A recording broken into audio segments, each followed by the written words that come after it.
So if you did the exercise that I shared earlier in the week, you're going to find this information really useful. And the reason I didn't share it before we did that exercise is you need to do that exercise in order to get the insights that makes this information meaningful, which is how drama works, by the way. Drama means to do, right? So you do it, and it's through the doing that you get the insight. Okay, this is what might be helpful. When we're talking about story embodiment, so when we're talking about taking a usually pretty analytical process to create that story brand and then asking it to be embodied, which is like an intuitive and an expressive thing, there's 3 stages to it. So the first stage is self-trust, and the second stage is expression, spontaneity, and then the third is story strategy, expressing the story to others. So when you did this exercise, the instructions were, breathe in a word or phrase. I gave some samples, you might have done your own. So I said, breathe in a word or phrase, like I am awesome, I'm wise, I make a difference. So I asked you to inhale that.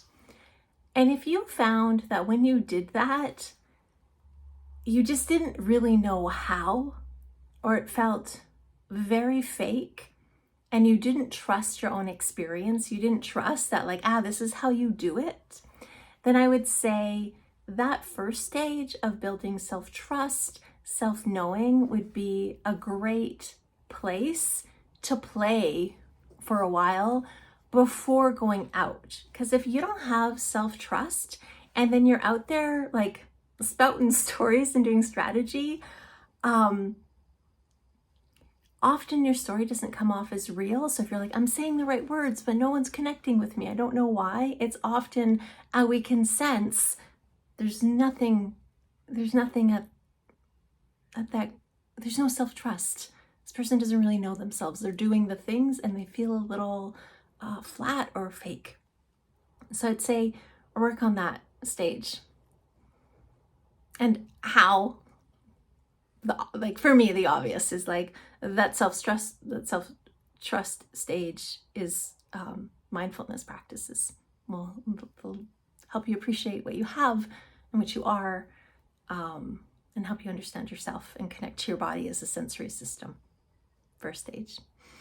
Second is, so if you were able to breathe in, I am awesome, and you feel it, but when you went to move around or thought about carrying it out to interact with other people, if that felt it feels fake, there's something a little off, and it's not that you don't know yourself, you know yourself so well that you're there's something that's a little bit off, then what you would want to work on is spontaneity practices, and also some drama work. So practice doing it until it starts to feel real, but also tapping into that spontaneity would help. I've got lots of practices for that. And then the last one is that if you were able to, yes, I'm awesome, I'm wise, I make a difference, I feel it, I'm gonna bring this out into the world. So if you were doing that and you were it felt good, but I still feel I need a little bit of work, then that would be the story strategy time, a little bit of drama work, and a little, again, of spontaneity would be great there, so that you feel really good with what you're putting out. So you can think about how you felt as you did that exercise, where it felt like a challenge and it was a little on the edge of your comfort, and then decide which of those 3 stages you're at. And that might help you to go, okay, I need to look into practices or look into support that allow me to either trust myself, express myself, or express myself strategically. Yeah, which are you? I would love to know. Okay, bye.